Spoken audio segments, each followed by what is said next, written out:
Nimas ayu pujaning sun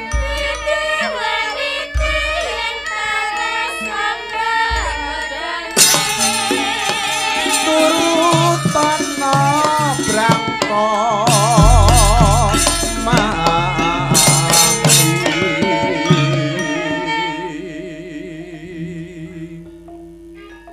ora ana wong wadon kang kuwawon jirep rasaku kejaba mung sliramu wong ayu Supraba tambanono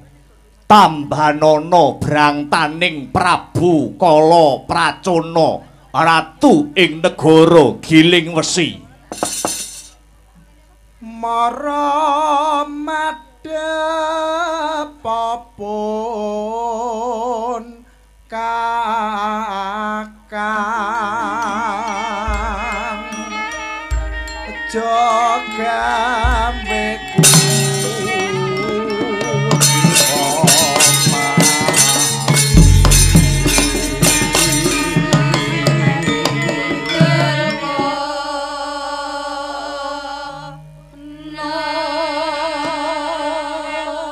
wiwit pucuk rambut nganti jempol suku babar pisan ora ana getek cirine wong ayu kalamun sliramu dadi garwane Prabu Kala Pracona ora bakal tiba ana ing parang curi nanging malah tumiba ana ing kasur babut aja mung tansah leledo Supraba sarta kang nandang tresna pun ingsun kang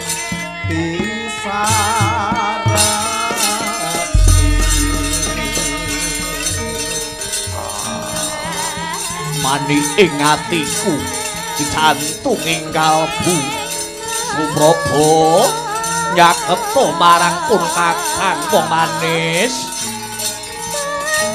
tambanono senadyan mung sakliraman bae tahayu wong manis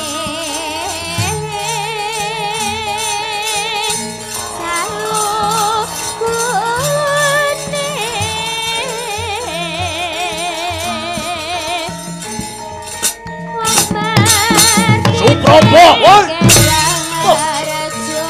Oh, ini ngendi Supraba?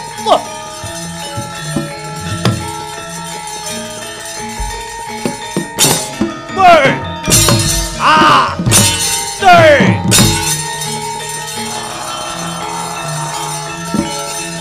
Ah.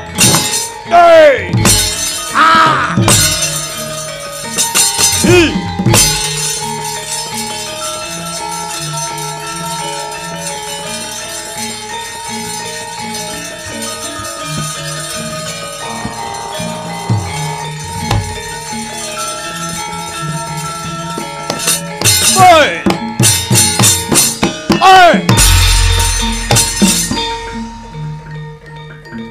Prabu Kala Pracona ratu ing negara Giling Wesi aku.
Dening utamaning nata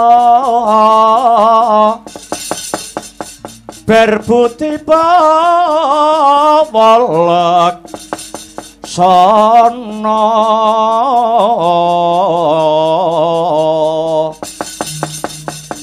lire berbuti mangkono lila legawa ing driya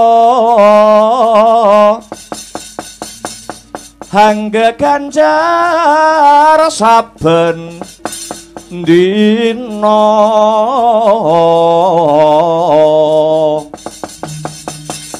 agung denya paring dana lire kang bawa laksana anetepi pangandika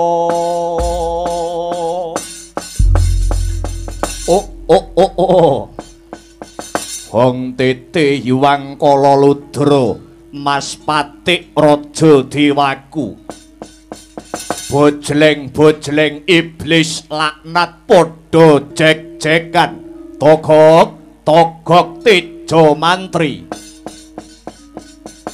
kula wonten tinimbalan ingkang adhawuh sinuwun Prabu Kala Pracona amiji kang abdi kula pun togok teja mantri semono uga kowe mbilung Sarawita dawuh bose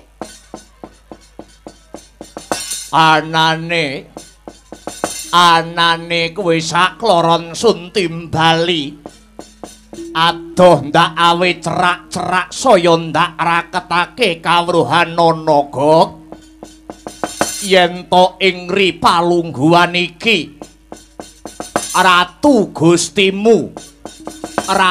Gustimu ing negara Giling Wesi aku Prabu Kala Pracona lagi nadang ke Taman Kunjana Papa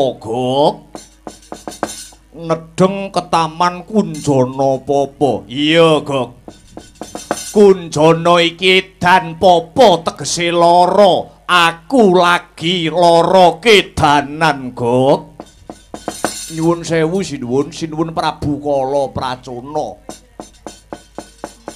lajeng sinuwun Prabu Kala Pracona lagi kedanan punika kedanan kalian putri saking pundi sinuwun Gok atiku lagi gandrung kepaung kelawan mustikaning widodari ing kahyangan Suralaya kang asesilih Dewi Supraba Gok Dewi Supraba kabaranyata mula ing wektu iki aku wis kongkonan kelawan patihku Patih Giling Wesi ya kuwi Patih Sekipu Tantra ndak utus munggah marang kahyangan Suralaya sak perlu ngebun esuk ngudan sore marang mustikaning Hapsari Dewi Supraba yen to nganti dewa nampik utawa nolak panglamare Prabu Kala Pracona Nalendra ing Giling Wesi kayangan Suralaya bakal tak sungsang bawana balik Gok sinuwun piye menawi kenging kula elingke sampun dipun bacutaken amargi Gusti kang murbeng dumadi sampun mranata jodhone umat manungsa ingkang winastan jodho tali mangsa contone dewa niku jodhone kalian Dewi Hapsara jodhone kalih Hapsari Bambang menika jodhone Endang Raseksa jodhone kalih Raseksi dados menawi paduka menika sipating Raseksa kok badhe ngayunaken wujudipun widodari punika wonten paribasan cecak nguntal cagak cebol gayuh lintang Togok kados pundi sinuwun kowe aja mulang aku kowe apa ora tau maca sejarah kalamun Duk rumuhun kuwi ana wujuding raseksa nanging bojone widodari. Punika sinten? Ya kuwi Raden Kumbakarna, satriya saka Panglebur Gangsa. Kae wujude ya raseksa nanging entuk wujude widodari, bojone Raden Kumbakarna kang sesilih Dewi Keswani. Dadi wis sak lumrahe yen aku wujudku buta kepengin rabi karo Dewi Supraba kang jinejer dadi widodari. Mungke riyin sinuwun Raden Kumbakarna menika saged dedhaupan kalian Dewi Keswani. Kamangka Dewi Keswani menika mujudaken satunggiling widodari. Punika mboten kok nama ngawu-ngawu gawar, ning niku wonten dasare, ning niku wonten wewatone. Wewatone kenging menapa? Kok Raden Kumbakarna saged dedhaupan kalian widodari awit Raden Kumbakarna menika agung labuh labetipun dumateng kahyangan gedhe lelabuhane kelawan para dewa. Satemah dewa menika ngganjar utawi paring bebungah dumateng Raden Kumbakarna satriya Panglebur Gangsa. Wujudipun widodari ingkang asesilih Dewi Keswani kala wau. Wis cukup menenga cangkemmu, aja nuturi Prabu Kalapracuna. Yen ana apa-apane, yen ana siku dendaning Jawata, Prabu Kalapracuna dhewe sing bakal tanggung jawab kok. Mula sak mengko kari ngenteni tekaning patih Sekipu Tantra marang negara Giling Wesi kanthi nggawa pawarta kira-kira panglamare Prabu Kalapracuna ditampa apa ditampik lawan para dewa.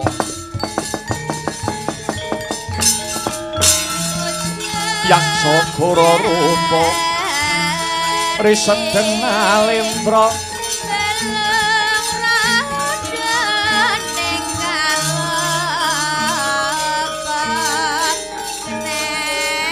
yaksa laku kang malingkang gambira marang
Sekipu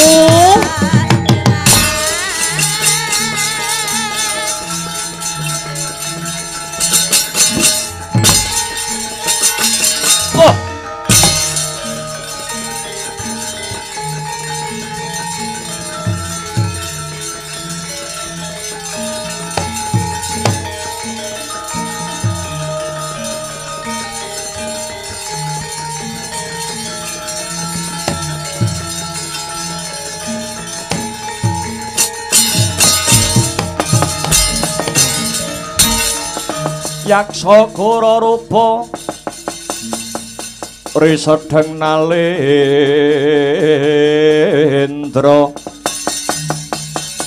yaksa ngalaku kang malwalya ingkang bong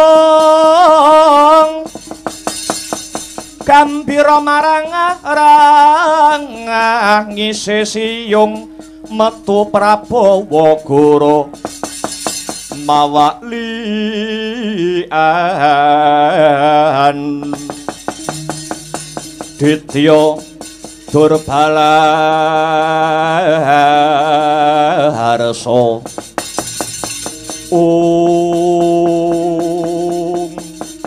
Berlatala nganti cumengklu ngenanggonku ngenteni prasasat kaya ngenteni sileming palwa gabus kumbambanging watu hitam sekipu kowe sing teka sekipu nuwun inggih sinuwun Prabu Kala Pracana nganti cumengklu ngenanggonku nunggu marang tekamu te kepiye mungguh pawartane panglamarku panglamare Prabu Kala Pracana ditampa ditampik karo para dewa kendhehku merungsung ing kalih kesuk panata ling kabudaya-daya Prabu Kala Pracana kepengin ninggal uninga nuwun inggih sinuwun Prabu Kala Pracana sampun kasembadan keng abdi pun Sekipu Tantra minggah wonten kahyangan Suralaya Sekipu Tantra minggah wonten kahyangan ngadhep marang para dewa atur wuninga sinuwun bilih ing ripalenggan sakmangke kula Patih Sekipu sampun angsal dawuh saking para dewa. Piye dawuhe para dewa ditampa apa ditolak panglamare Kala Pracana Sekipu? Panglamar paduka sinuwun Prabu Kala Pracana dipun tampi kalian para dewa sinuwun. Latyalah.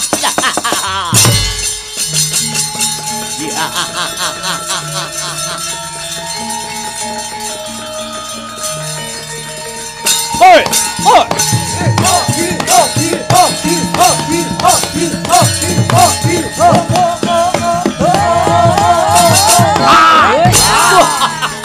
Adekku tenan.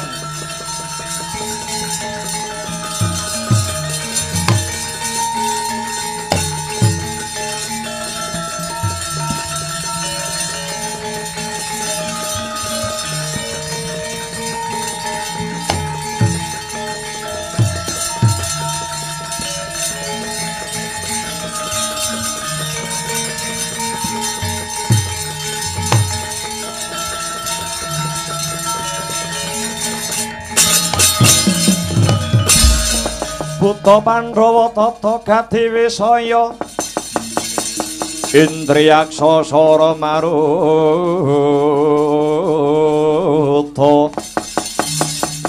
Pawana bana margana samirana lan warahayang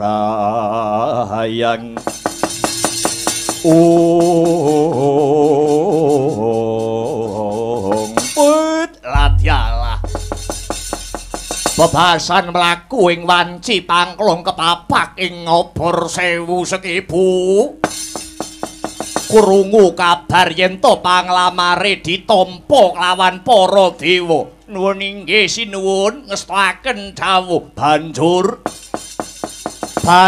besok kapan dina lan sasine Prabu Kala Pracana bisa rabi, bisa dedaupan kelawan mantasaning widodari Dewi Suprabawati Sekipu. Mugi kawuningan sinuwun manut dawuh pangandikanipun para dewa ingkang kula tampi. Dina lan sasinipun anggenipun paduka dedaupan kalian Dewi Suprabawati punika sampun dipun temtokaken kalian para dewa. Latyalah syukur bagi jumurung yen pancen kaya mangkono. Sajake dewa Giris nyawang kekuatan saka negara Giling Wesi. Ketitik panglamarku bisa ditampa banjur dina kapan sasi pira aku bisa dedaupan kelawan dedantunging kalbuku Suprabawati Sekipu. Mekaten sinuwun mugi kawuningan. Dawuh pangandikanipun para dewa paduka sinuwun Prabu Kala Pracona Daup utawi rabi kalian Dewi Supraba mbenjang dinten Selasa kliwat sasine Jumadi lawas kalian paduka ken ngentosi basake beling.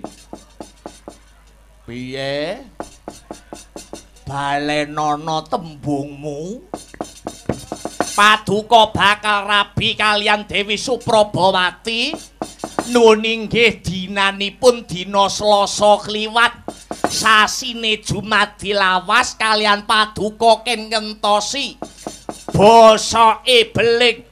Buta goblok kowe.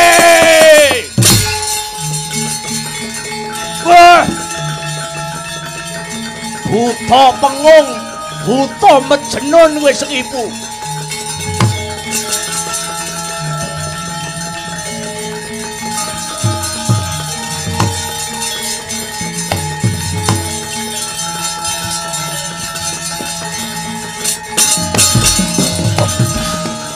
Cocomom tabler ginetap Dukayaya sinipi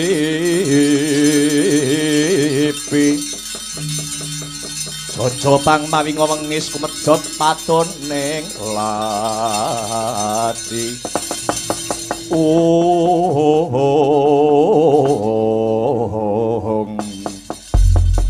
Buta goblok, buta pengung, buta ora tau mangan sekolahan kowe. Kowe kuwi diapusi karo para dewa ning kowe ora krasa. Lho, kula menika matur jujur, witing klapa sak lugune. Kula nika matur menapa wontenipun. Iya, ning kowe kuwi diapusi blok goblok. Kowe diapusi karo para dewa. Lekno mripatmu jerengen gobokmu. Aku kon ngenteni tumapaking dina Selasa kliwat rak ngono to mau. Inggih. Dina Selasa kliwat ya ora ana anane iki Selasa kliwon blok. Karo kon ngenteni sasi Jumadi lawas. Sasi iki eneke Jumadi lawal. Apa meneh karo ngenteni bosoke beling nganti kiamat beling kuwi ora iso bosok ning nek kon ngenteni bosoke matamu kira-kira iso. Piye Lung? Sekipu gak suka sekipu. Dasare buta ora tau ngenyam pendidikan ya, Kang. Heeh. Buta ora tau buka HP, buta ora tau buka internet. Heeh. Angger buka sapa sekipu buka internet sing dibuka nggur ik hamster wae. Kuwi apa? Lho channel apik kuwi, Kang. Situs terbaru. Heeh. Cetha wela-wela. Dewa jarak karo Prabu Kala Pracona. Dewa nantang alus karo Prabu Kala Pracona Ratu Giling Wesi sekipu. Kula sinuwun budhalna wadyabala Giling Wesi. Suraka palapa minangka tetenger budhaling wadya. Yen to nganti dewa ora menehke Dewi Suprabawati marang panjenengan ingsun, aja kesuwen. Aja kesuwen biyuki batang sayuta kayangan Suralaya. Bidal wekdal menapa sinuwun? Ora getang colok lintang sambung obor rambatan pundak. Budal dina iki sekipu. Prawadya samya samapta. Wasyaga arsa anggelar bare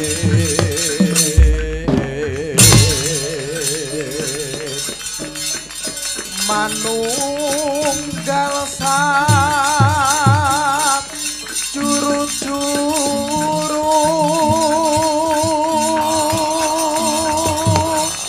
ku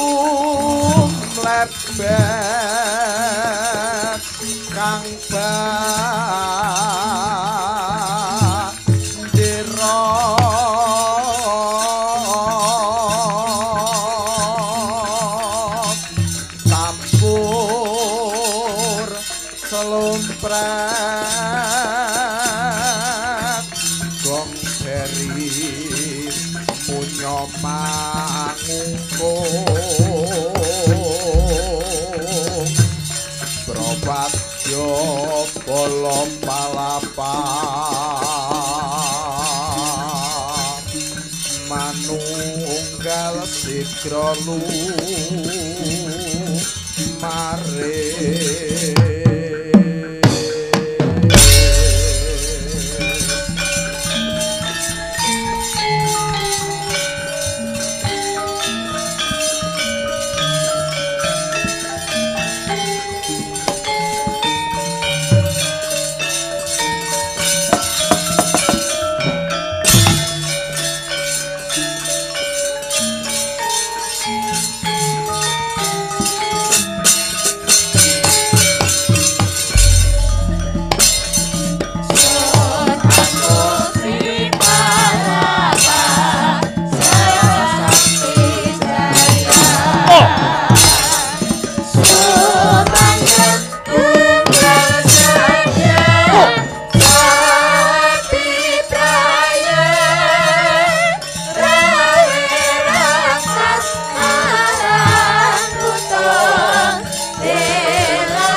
oh ah wah oh woi ah wah hey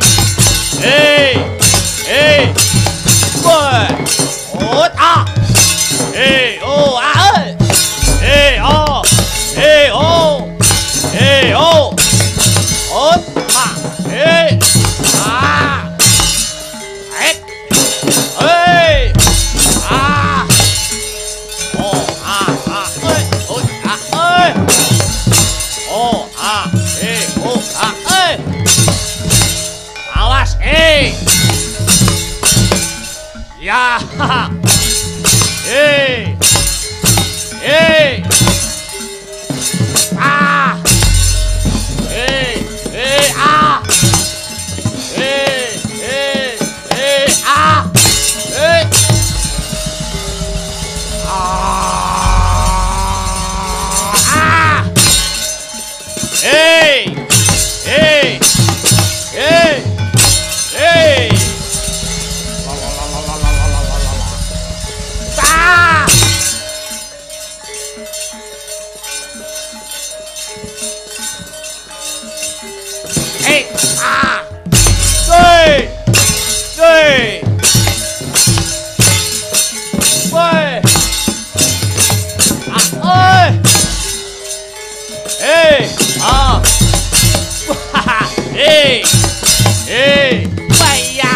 kabrabak suruh kabrahan nang geget waja mlintir gumbala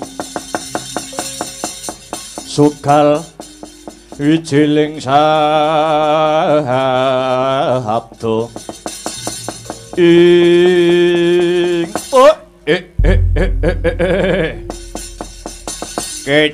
kece wali kece sadat setan wali kobra sajake dewa dawedi karo patih Sekipu Tantra kedidik lawang sela matangkep ditutup rapet amarga wis ngapusi marang patih Sekipu ayo dewa padha metu aja nungsang palang numbuk bentus kaya gabah den interi kowe ayo tak wenehi wektu 3 kedepan ora metu saka lawang sela matangkep kayangan Suralaya tak dadekke segara geni Sekipu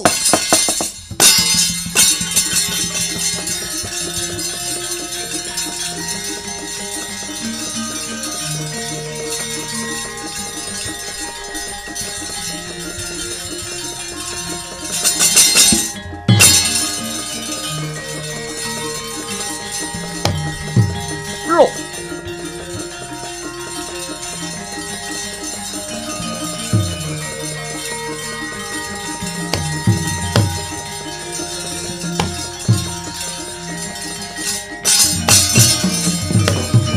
Ngosik. Iki ndak sawang kaya pukulun Bathara Narada ya pukulun Kaneka Putra. Ya. Pancen bener Sekipu. Ayo. Dewa wis ngapusi marang patih Sekipu. Saiki gelem ora gelem dewa kudu masrahke Dewi Supraba kanggo jatuh keramane Ratu Gustiku Prabu Kalapracana. Dewa apus krama marang kita ora jeneng dewa wedi marang kita Sekipu. Malah dina iki para dewa bakal ngadani wujute Giri Sayembara. Apa sayembarane Bathara Narada? Dewa wis duwe jago. Yen kita Sekipu cilike ngasorake gedene bisa mateni jagone dewa, bakale keturutan Ratu Gustimu Prabu Kalapracana anggone duweni gegayuhan kepengin jatuh krama kelawan mantasaning widodari kang sesilih Dewi Suprabawati. Yen mangkono ndi jagone para dewa? Kon ngadepi kene patih Sekipu, aku ora bakal miris maras taker marus. Kawruhan ana Sekipu. Iki sing ana ngarep iki kiye. Bayi kang isih umur setahun durung ilang pupuk lempuyange. Iki sirnakna, iki patenana. Yen kita Sekipu bisa mateni bocah iki, Surup Surya Dewi Supraba bakal ulun udunake saka Kahyangan Suralaya marang negara Giling Wesi Sekipu. Bola dalah. Dewane wis padha kentekan akal. Apa donya kurang jalma, apa jagat kurang umat? Kok bocah wingi sore wis didadekake jagone para dewa. Wis ora susah kakean gunem sing tanpa guna. Enggal tindakna. Patenana bocah iki, Sekipu.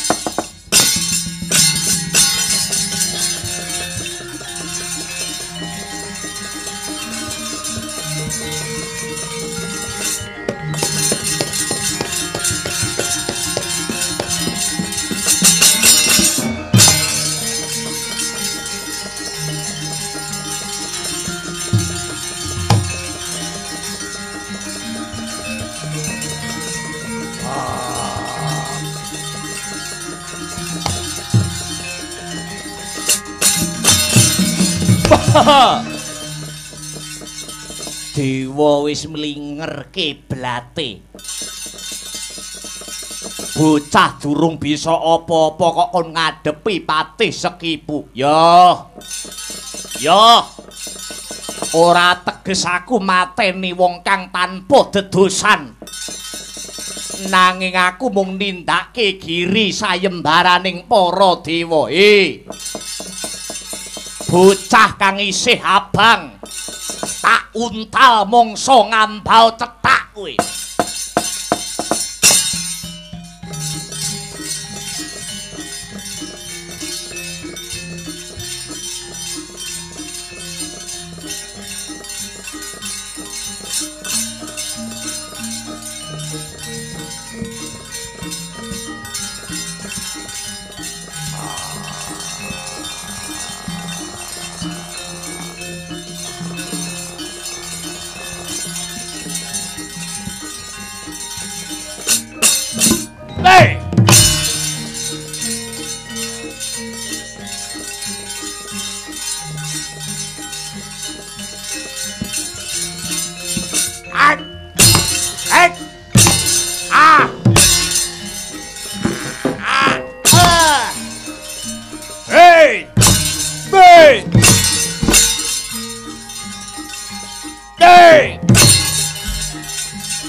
Lho, wis iso brangkang.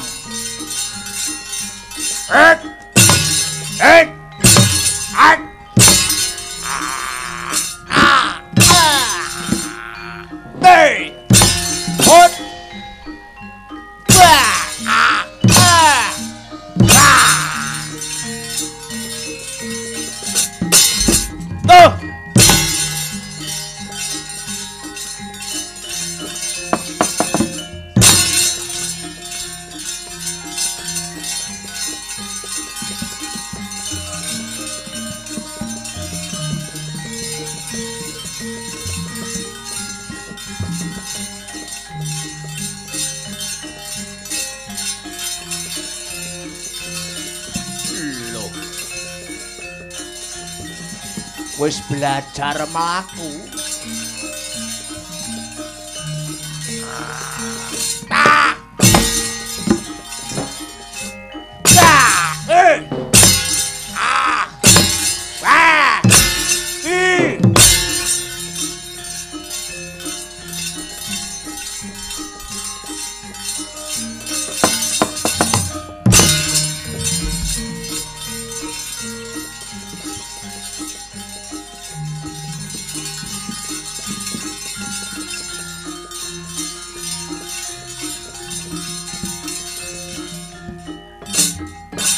Lho, adik wis iso ngadeg.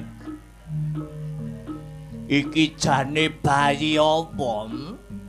Ndak kemah-kemah ndak kepruke kok ora ginawe rasa. Lho. Malah nyedhit. Ngece kowe bangsat.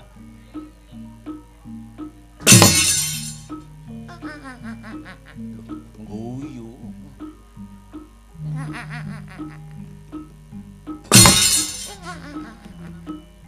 Koclok lho. Asem iki.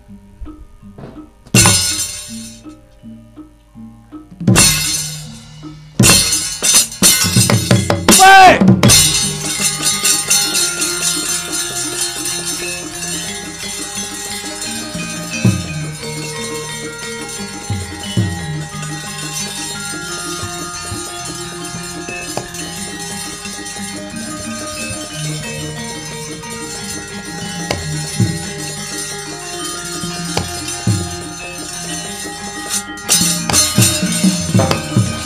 Yo jagat yo dewa yo Bathara. Iki jane bocah apa? Kulite tek alot kaya ban jero. Tak kemah-kemah ora catu babar belas. Dewa, kowe aja jarak karo patih Sekipu kowe. Aku wegah musuh bayi iki gedhekno luwih dhisik.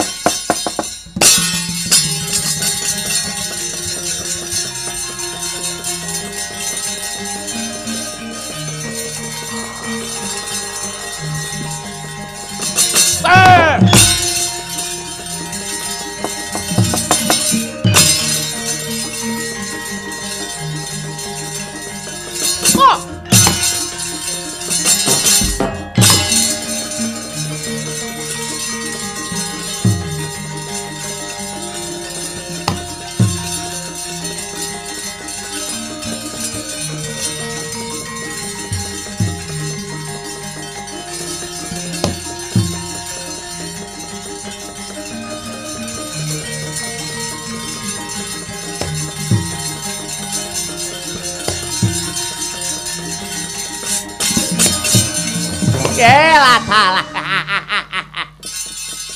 Senadyan isih bayi, bocah iki wis katon kasektene.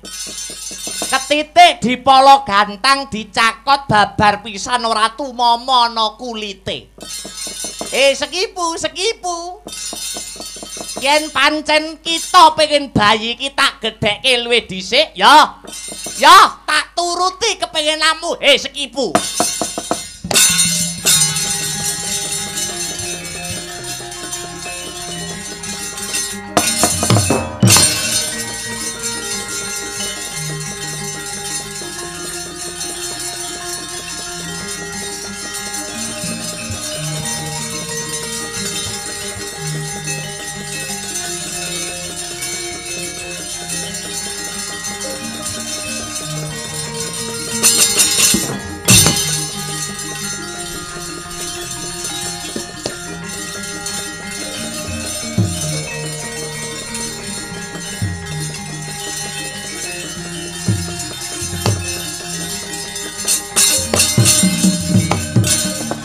permara manguswamya ngambreng kadi karunaning kaswasih ring marga Hemalatgung Risang Ganda Wastrat maja lengleng lalu manguladi Surya mangrangsang wayah Surya mangrangsang wayah Umyus amara wayahanto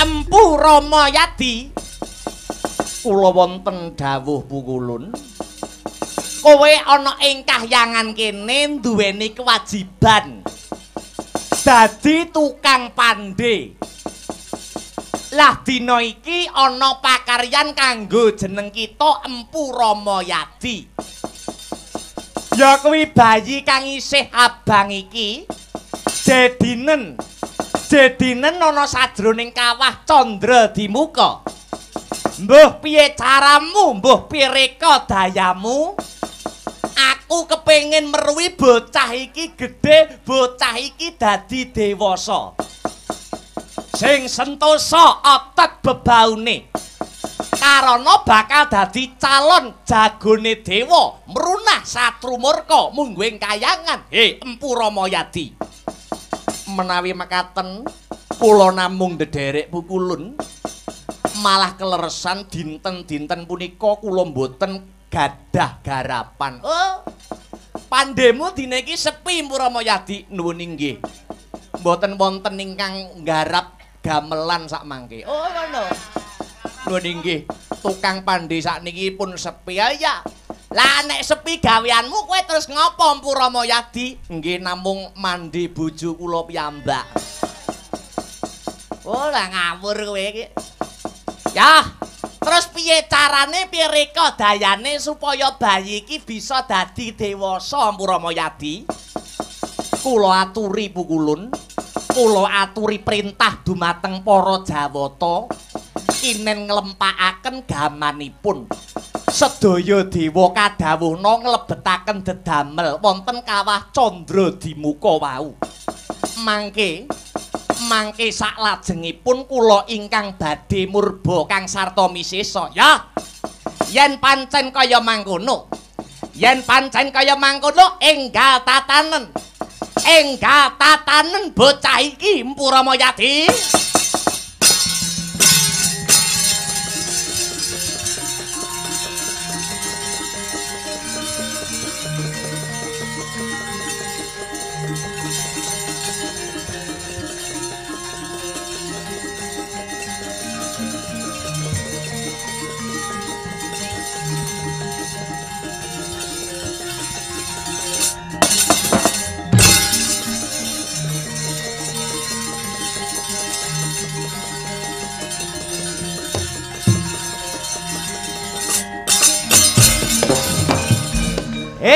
dewa aja lali cepakno senjatamu kabeh ya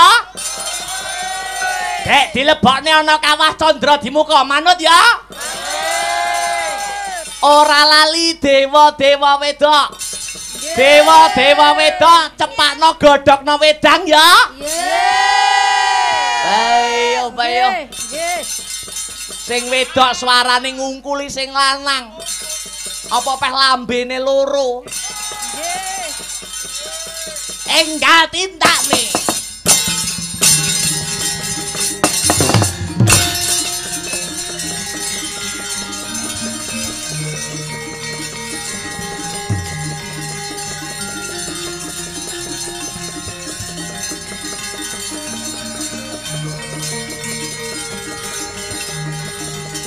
kawah Candra Dimuka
Pangudarit yasra riwut Ruwedhi rawat wewadi wedi lamun kauningan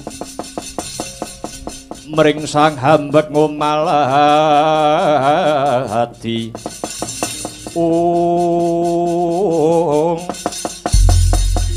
manghalat-halat uruping geni candra dimuka kaya-kaya arson dilat langit jumaleder swarane gawe giris wauta sampun kalebetaken sedaya gamaning para Jawata Gada bindi tumbak candrasa trisula keris cundrik sedaya wis manjing mring kawah dadya jenang ilang lebur dadi bubur tanggap sang Empu Rama Yadi den uncalake jabang tetuka mring kawah candra dimuka tansah wetawis dangu dadya satriya gagah prakosa glewo kaya golek kencana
Lah dalan wis dewasa.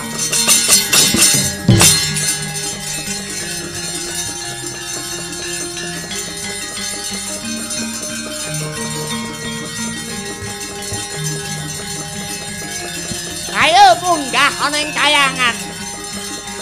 Madhep ngarsaning pukulun Manikmaya.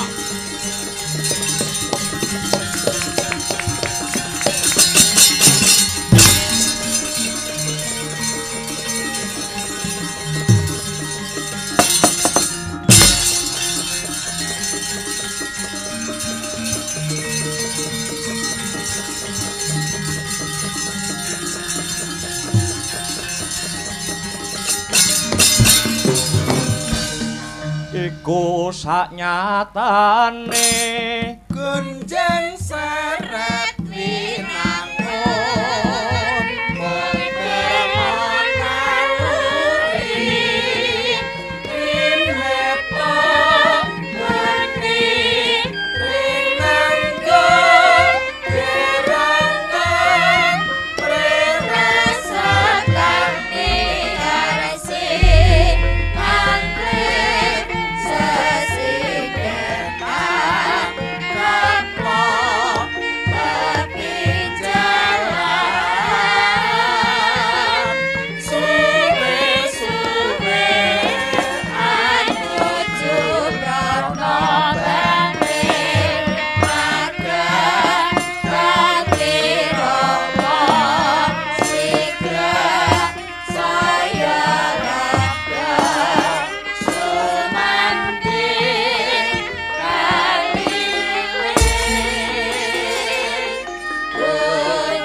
Anjrah kang puspita harum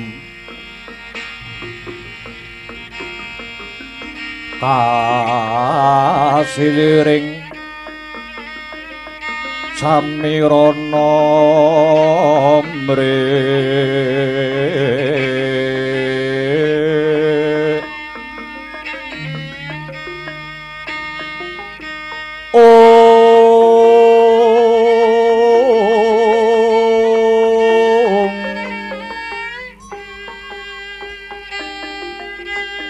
Sekar gadung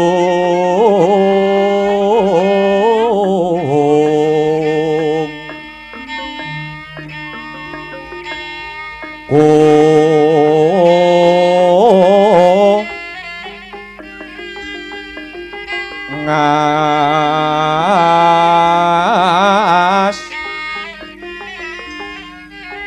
gandhanyo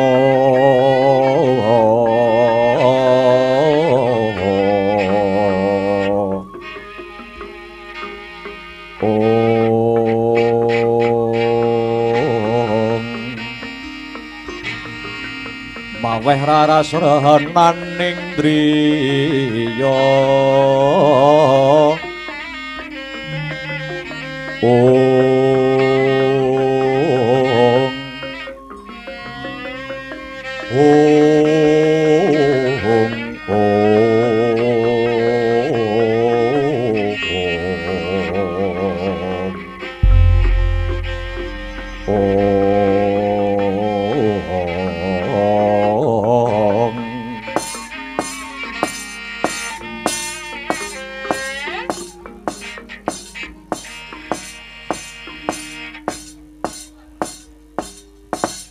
Adi Guru, kula wonten dawuh Kakang, Kakang Guna Resi Narada.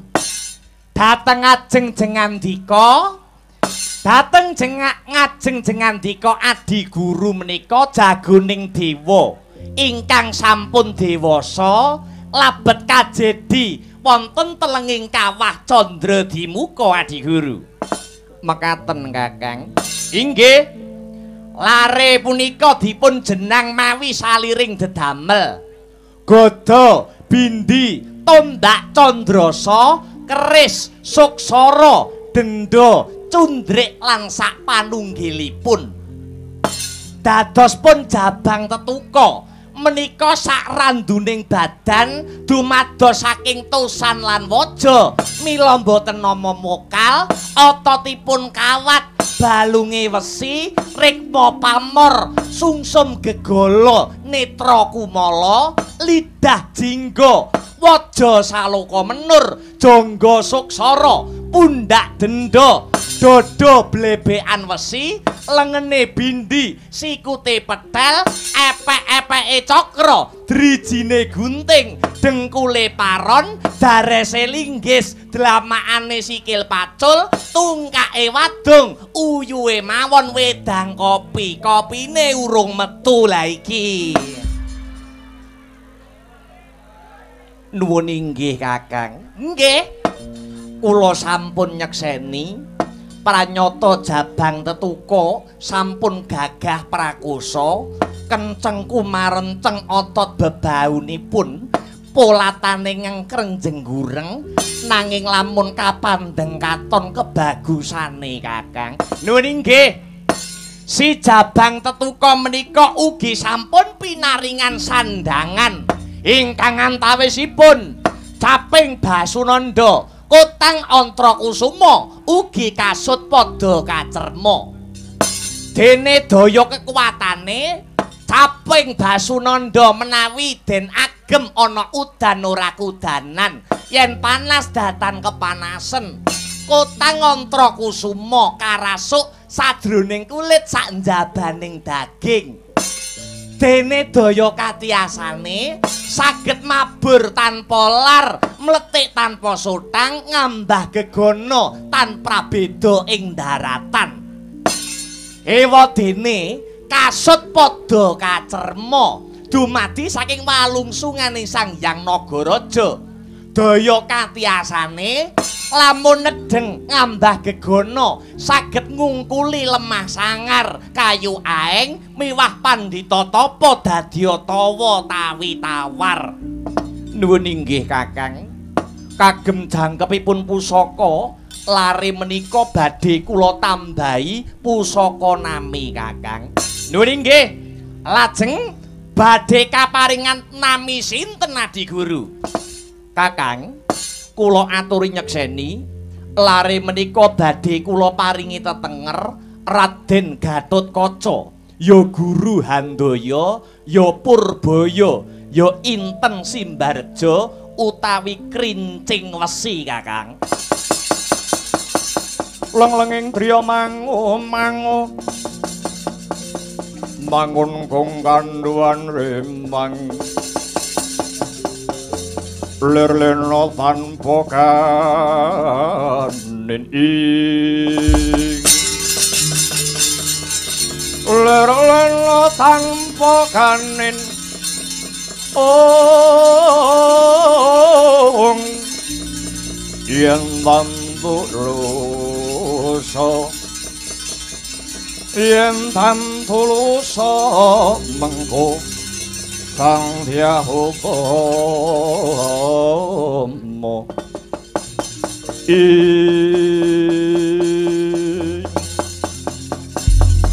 Asma kinarya japa sedaya menika menapa werdinipun Adi Guru? Raden Gatotkaca menika tegese kempaling karusan utawi dedamel. Guru Handaya menika kinasih dening Hyang Guru. Purbaya menika ageng panguwasanipun Inten Sindarja menika mengku teges pepetingane satriya. kerincing wesi menika anggadhahi mengkuwerdi kekuatan ingkang sanget anggegirisi Kakang. Kagem jangkeping si Gatotkaca. Gandeng Jabang Tetuka utawi Gatotkaca menika sampun dewasa nanging Gatotkaca supe dereng pinaringan suwanten Kakang. Oh iya ya. Niki durung wonten suwarane, dereng wonten Kakang. Pramila badhe kula iseni gandeng sakranduning badan Gatotkaca punika cinipta saking tosan utawi dedamel. Swaranipun Gatotkaca nuwun inggih badhe kula cipta saking guntur. Guntur utawi kilat utawi tatit badhe kula cipta kagem swantenipun Gatotkaca Kakang.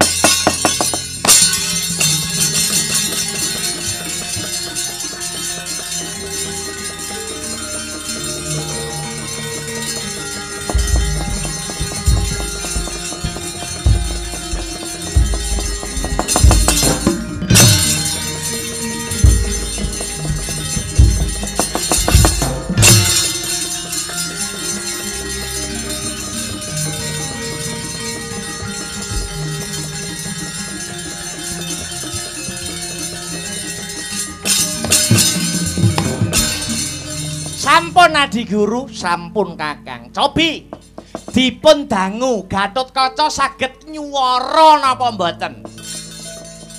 Jabang Tetuka Gatotkaca. Kula wonten dawuh kulun. Wah, kegeden iki, kegeden. Kegeden Kakang nggih, niki kudu disetel riyin. Kudu dilaras luwih dhisik. Makaten Kakang inggih iki gunture kenemenen. Bledeke kenemenen kula setele niki kengebasen cara son. Makaten Kakang nggih kula untire riyin. Panjenengan untir nggih saderenge dadi Dewa Narada niku operator sound system. Monggo kula aturi nyetel. Suarane gegeden kula setele langkung rumiyin.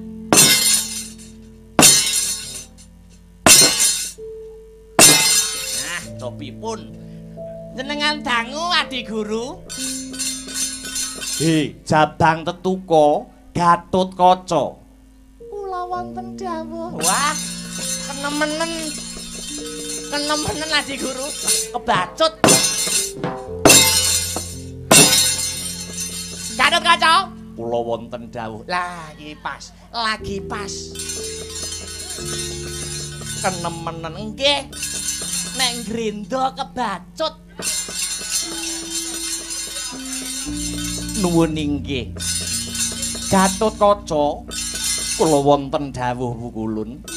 Ing ripalungguhan iki jeneng kita bakal ndak utus nyirnake mungsuh kang karabasing kahyangan Suralaya.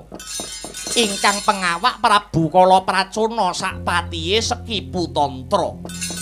Nuwun inggih ngestokaken dawuh kula sagah dados bedoring warastra cantiking baita kang sarta dadaning kiwuh. Mboten kalilan kula nyuwun tambahing pangestu Duh Wukulun. Iya, pangestuku gumraja kaya banyu seduda, muga-muga lebda ing karya Gatotkaca.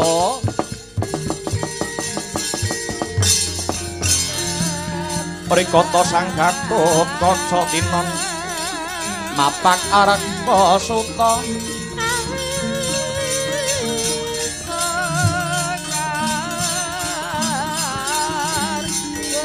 Tekapira tresna parata maner muji sakti nira ong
Trumah rayun sang sekipu goro rupa mangeses kadiangin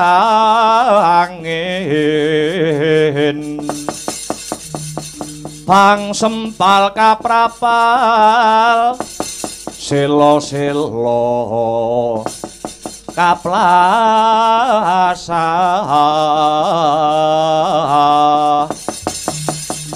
satu lumayu mangungsi kagiat kakudo kang jogo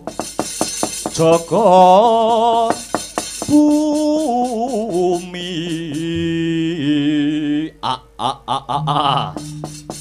ana satriya sing mencorong dadane nganti kaya meteor sapa no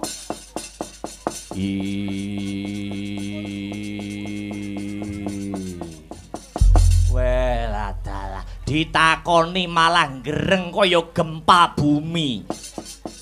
Gatotkaca jenengku. Wah, Gatotkaca. Ya jagoning dewa. Jagone dewa. Ya elahane. Wis gedhe kowe le. Ya kapara nyata kowe sapa?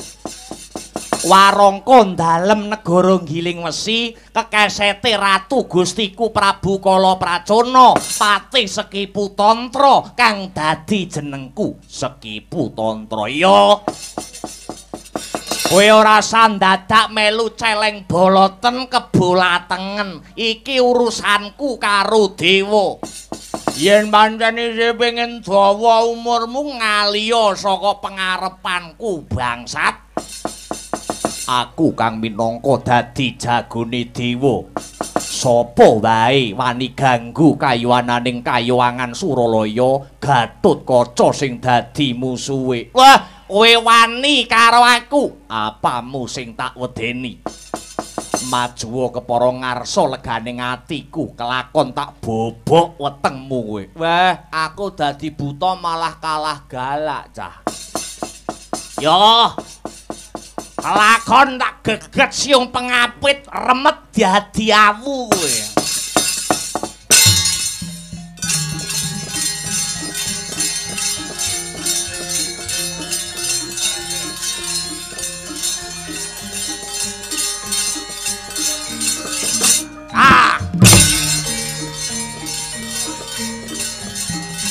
Wait.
Gatotkaca.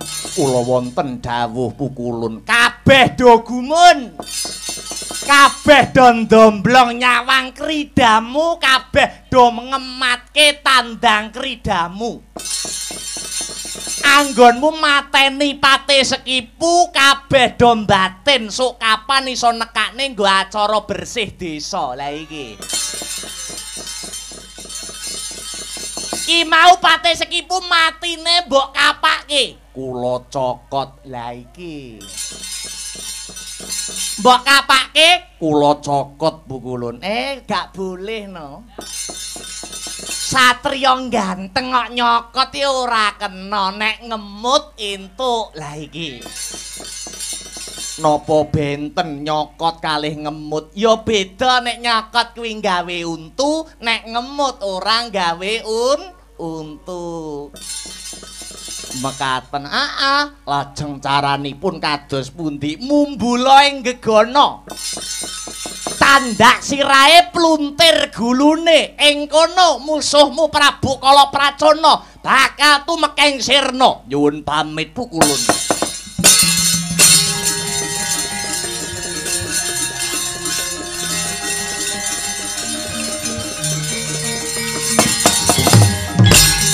Unggula juritmu Gatotkaca.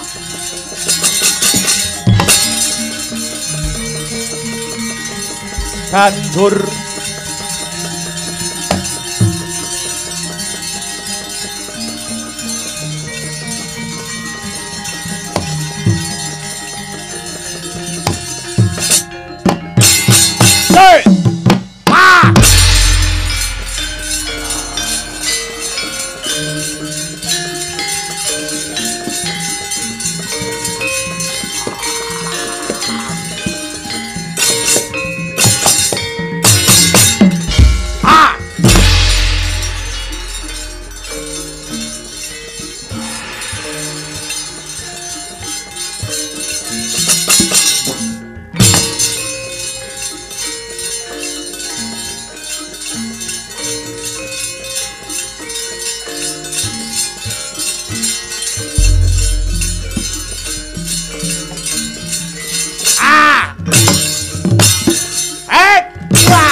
Sampo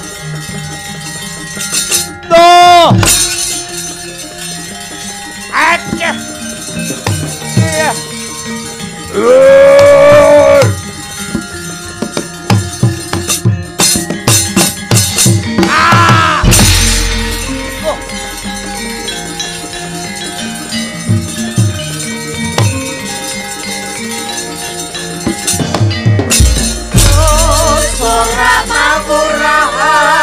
Sampo sajenengka bela nagaraya ayo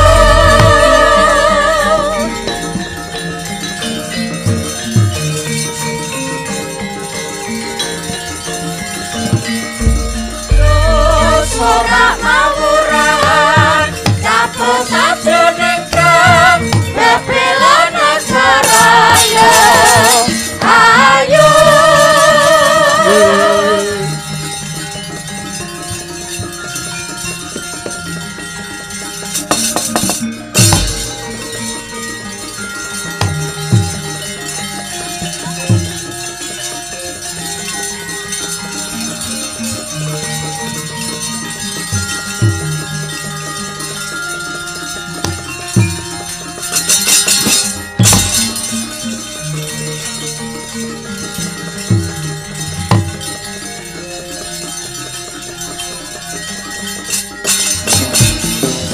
Sigara tandang resang bayu siwiri tungkul manembah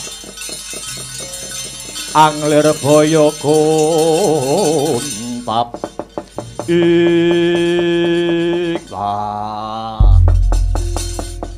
Narada kakekku ndi anakku jabang tetuko jubuh karo kandhaku ngarep yen ana apa-apane jabang tetuko dewa bakal labrak ngusik ta ngusik aja kesusu Werkudara nyatane sapa wonge sing ora kuwatir nganti tekan sprene anakku durung ketok wae ning kowe kita Werkudara sing ora sumurup kita Werkudara sing ora ngerti mara gage tuduhno ngendi anakku jabang tetuko lah iki sing ana mburiku iki aja gojek ora kok gojek piye to iki anakmu jabang tetuko saiki wis dewasa mergo dijedi ana kawah candra di muka supaya bisa dadi jagoning dewa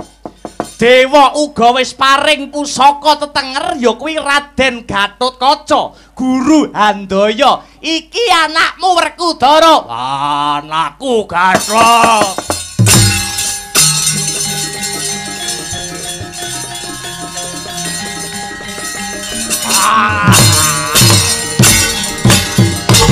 Hey!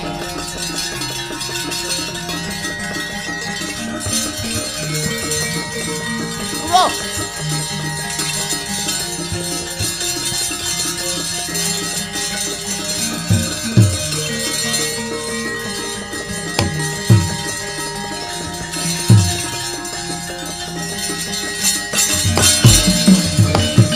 Aja ngawur kowe Werkudara.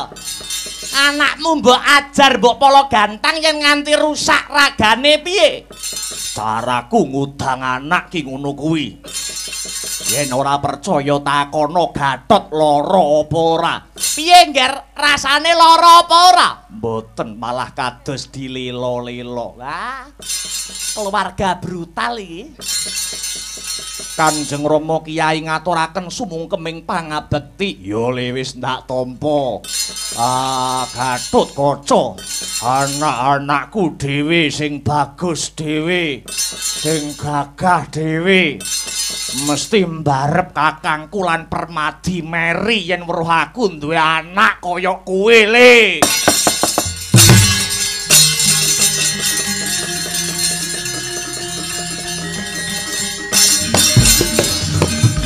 Dewa-dewa sugata marang sureng prangudane arum-arum ngendan wing awiyat Narada ngepalani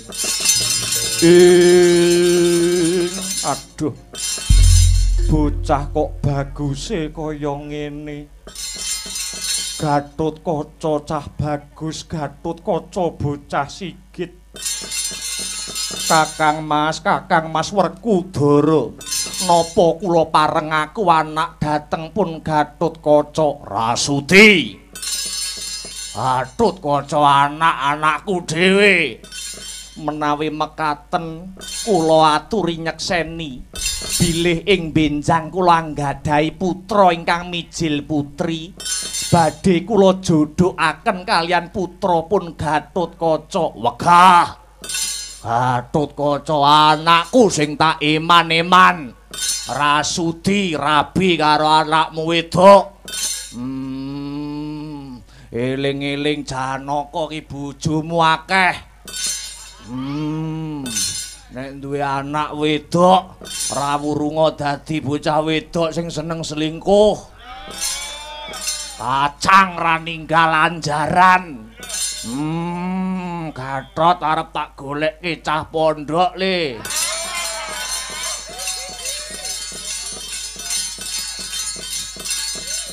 iya Permadi aja kuwatir aku melu nyekseni wah aku ra melu-melu iki tak ngalihae berat nek wis urusan karo keluarga iki berat wis nek nggur cah loro ngene iki arep nyapa jal peluk Koko Prabu Gah padha lanange kok pelak-peluk.